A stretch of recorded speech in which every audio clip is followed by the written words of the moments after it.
Oi pessoal, eu sou Eduardo Gonçalves, da Amando Soluções Ambientais, e hoje eu queria trazer uma conversa um pouquinho diferente aqui para os nossos vídeos. Geralmente quando as pessoas descobrem que eu sou botânico, elas fazem uma série de perguntas, e uma delas é assim, campeã, que é: qual a diferença entre um fruto e uma fruta?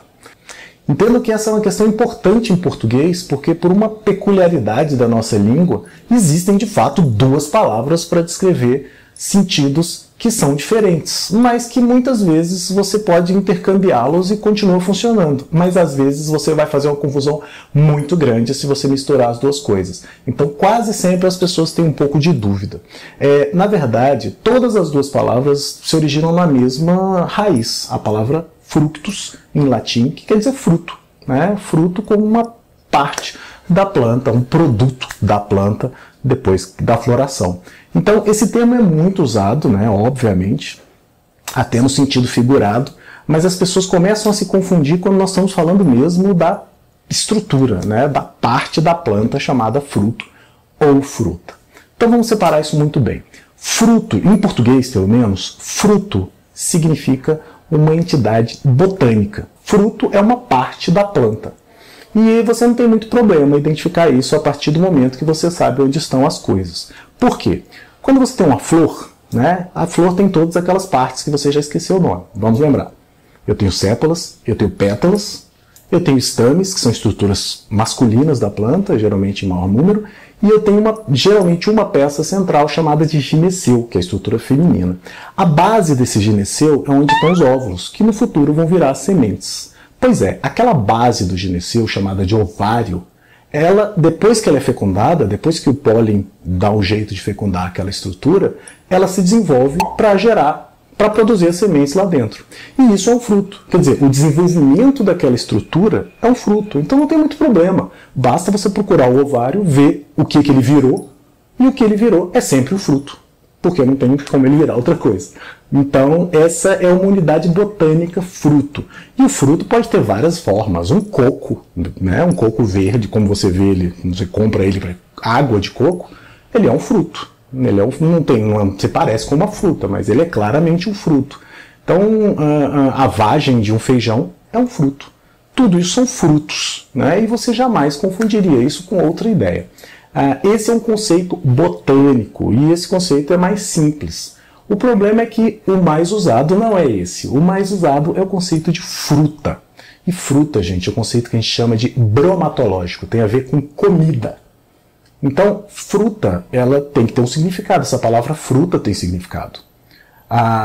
Então, fruta é uma estrutura botânica suculenta, né, que geralmente tem um sabor doce ou ácido, e é comida in natura, comido cru, né? Isso define uma fruta. Então é um conceito um pouco mais difícil de precisar. Vocês vão ver que tem algumas zonas cinzentas aí, algumas coisas que não batem 100%. Mas o conceito de fruto é simples. Quer um exemplo? Olha só. Um quiabo. Um quiabo é o fruto. Por que eu sei? Porque se você olhar lá na florzinha do quiabo, sim, quiabo tem flor. Se você olhar na florzinha do quiabo, eu tenho uma estrutura que é o gineceu. Essa estrutura, depois que ela é fecundada, ela cresce e dá origem a essa figura engraçadinha aqui, que é o fruto do quiabo. Isso é uma fruta? Não, não é uma fruta. Ninguém colocaria um quiabo numa salada de frutas, vocês concordam? Então, isso é um fruto, né? E é fácil definir porque ele é o resultado do desenvolvimento de um ovário, mas ele não é doce, não é ácido e não é comido in natura normalmente. Então, isto é um fruto. Esse limão é uma fruta.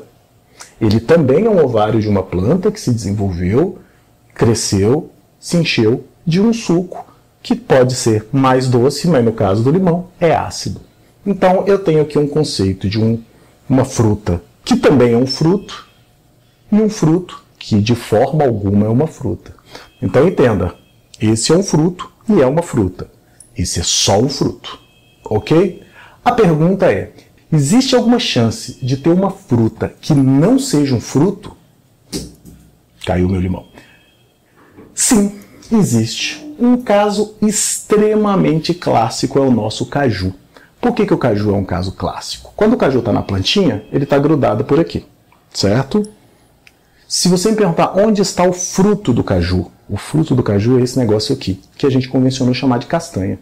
É um fruto seco. Você não come ele in natura, ele não tem a tendência doce, ele não tem nada de suculento. Ele é uma noz. Agora, se você me perguntar o que é o caju, a fruta, é isso aqui, não é? Mas se isso não é o fruto, o que é isso? Isso, na verdade, é o cabinho. Vamos chamar de cabinho? Na verdade, a gente chama isso de pedúnculo. Mas é o cabinho da flor do caju, que depois se desenvolve nessa coisa gorducha e suculenta, e a gente come esta parte. Por algum motivo, essa planta decidiu que, ao invés de inflar essa parte e encher isso aqui de sucos para a gente querer comer, ele encheu o cabinho. Fazer o quê? A escolha da planta, certo? Então, esse caso é um caso clássico de um fruto falso, né? Porque o fruto mesmo é isso aqui. Isso aqui só parece um fruto, mas bromatologicamente, ele é uma fruta. Então, o caju é uma fruta que não é um fruto. O fruto está aqui na ponta, certo? O morango é um exemplo clássico de outra fruta que você come que não é necessariamente o fruto. Quer dizer, o fruto está aqui. O fruto do morango é cada um desses pintinhos, dessas bolinhas, né, dessas estruturinhas aí castanho claro. Cada pontinho desse é um fruto, botanicamente falando. Mas a parte que você come não é isso. Quer dizer, você come isso e nem percebe. A parte que você está interessada é na base, o que está embaixo dessas estruturinhas, que é o que a gente chama de morango. E, na verdade, isso é só o pezinho de cada um desses mini frutinhos que juntos formam uma grande frutinha. A única diferença do morango para o caju, em grande escala, é que o caju é uma peça isolada e o morango é um conjunto de vários frutinhos com o pezinho inflado e cheio de suco. Certo? No final das contas, o que a planta quer? Que você coma isso e leve as sementes. Então não interessa se é fruto está dentro, está fora, está no pé, está em qualquer lugar. Não é verdade? Então essa é uma sacada que a natureza teve para resolver esse problema. Então entenda, a questão de fruto, botanicamente, é fácil de encontrar. Difícil é quando você fala de fruta. E isso começa a ficar confuso, porque, por exemplo, alguns frutos eu não tenho dúvida, né? Ninguém vai colocar um jiló numa salada de frutas.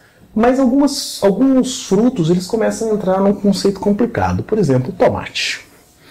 O tomate, com um pouquinho de esforço, ele vira uma fruta, ainda que ele seja um outro conceito que a gente tem aqui no português, que é o conceito de legume. Esse é mais complicado.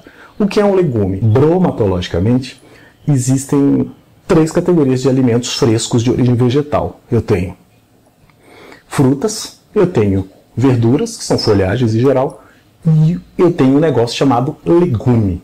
Tecnicamente, o que não é fruta nem verdura é legume. E o tomate é um cara que está sempre aí nessa zona cinzenta. Tem gente que diria, poxa, é doce, eu comeria in natura, é suculento, né, é até meio ácido, poderia ser uma fruta. Mas culturalmente a gente considera isso um legume. A gente geralmente come o tomate com alimentos salgados, embora nos anos 70 existia uma moda estranha de fazer suco de tomate com açúcar. Era horrível, acho que as pessoas desistiram disso. Enfim, o último conceito aí, nessa história de zona cinzenta, né, é um abacate. O abacate no Brasil ele é uma fruta clássica. Né? Aqui no Brasil a gente come como fruta e a gente até ajuda ele com mais açúcar. Né? A gente geralmente coloca ele com açúcar, bate com leite, faz algumas coisas desse tipo. Em outros países da América Latina, o abacate é comido com saladas, o abacate é comido de forma salgada. Aliás, é uma coisa fantástica. Para mim, ele funciona bem das duas maneiras.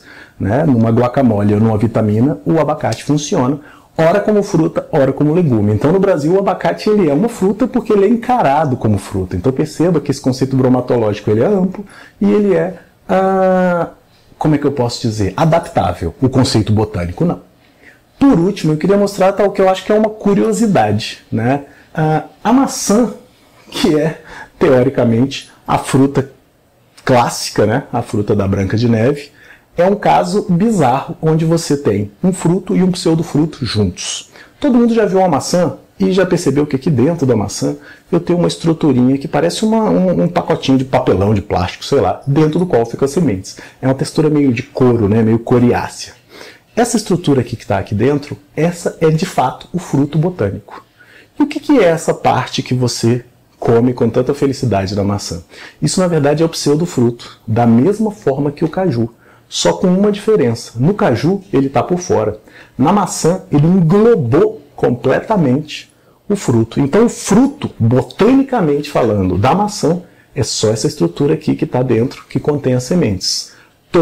Que geralmente a gente joga fora. Toda a estrutura comestível da maçã é um pseudofruto. Ou seja, quando você pega uma maçã, você pode dizer que é um fruto, só se você estiver falando do que está dentro, porque o que está fora da maçã é um pseudofruto. E o que está dentro é um fruto envolvido pelo pseudofruto.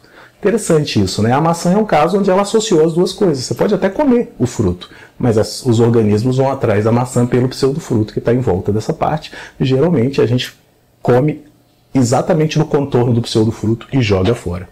Então esse é um caso bem especial. É isso, gente. Então esses conceitos botânicos, eles são muito confusos quando eles entram com conceitos populares. Mas com um pouquinho de esforço a gente consegue tirar e evitar, por exemplo, que você coloque uma pimenta na sua salada de fruta. Obrigado e até a próxima. E aí, esse vídeo foi útil para você de alguma forma? Se tiver sido, por favor, não se esquece de dar um like aí pra gente, isso ajuda pra caramba.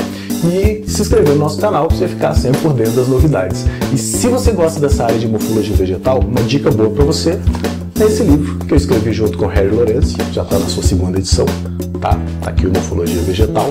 Livro muito bacana, e aí embaixo da descrição tem uma dica de onde conseguir esse livro com preço show de bola. Muito obrigado e até a próxima.